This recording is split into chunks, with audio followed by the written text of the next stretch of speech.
combat. We have over 2 million veterans in our society. We're losing 22 to 23 a day to suicide. We're not talking about single vehicle accidents. We're not talking about prescription drug overdose or death by police. So we're losing 9 to somewhere 12,000 a year, men and women, to suicide. That's an important generation to guide our nation forward. We've decided we can't tolerate that. We have to find a better model. Myself, after 22 years of combat, of service, I retired and went to Australia to get as far away from America as I possibly could. And I slowly crumbled. Went inside myself. Survivor guilt. Pain. Could not get out of my head, so I self-medicated. I'd say I was as close to an alcoholic as you'll find. Tried to kill myself. Couldn't even do that. So I was on the way down. Nothing was working. I'd been to the VA system. They want to give you 25 different prescriptions. Prescriptions weren't working. Counseling wasn't working.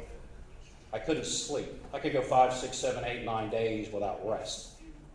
You have to be able to find a way to reach us inside ourselves. Because when we lay down, we don't sleep. Or we live it over and over and over. Can't go forward. If you can't rest, your brain doesn't work. There's no focus. There's no concentration. It's hard to reach a modality. So it's hard for our learned men, our psychologists, our psychoanalysts, our neurologists to be able to look at us and figure out a way to reach us. If we can't focus, we can't concentrate, and we can't accept. I got introduced to transcendental meditation. Required no belief system.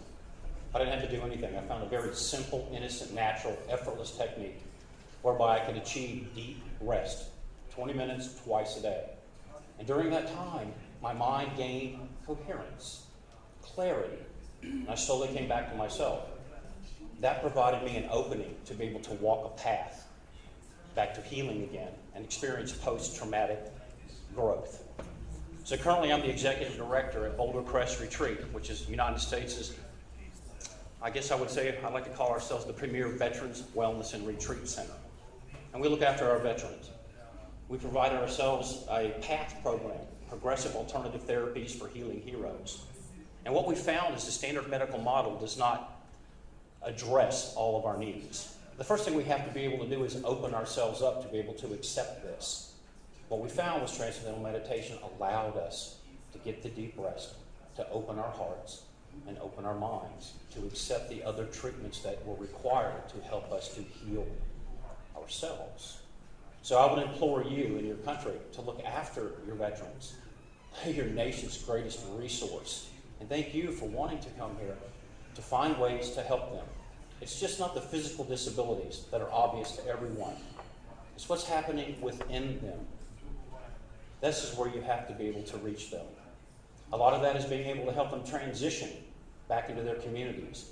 Because what you'll find with a lot of our soldiers that have post-traumatic stress disorder is not everyone had a very happy childhood. So a lot of times we take trauma into the military because we're looking for stability. We're looking to connect, looking for family. And in the military we find a brotherhood unlike any other brotherhood in the world. And then we leave that brotherhood and we go back into society and we lose that brotherhood and we lose our family a second time and we have to transition back into our communities. It's very hard to do because we lose ourselves and we need to be reconnected. So I would challenge you to look at a whole concept, an integrative concept. And the first thing is to open them up. Open your veterans' hearts and their minds up so they can reconnect mind, body, and soul. Thank you for coming. Thank you very much.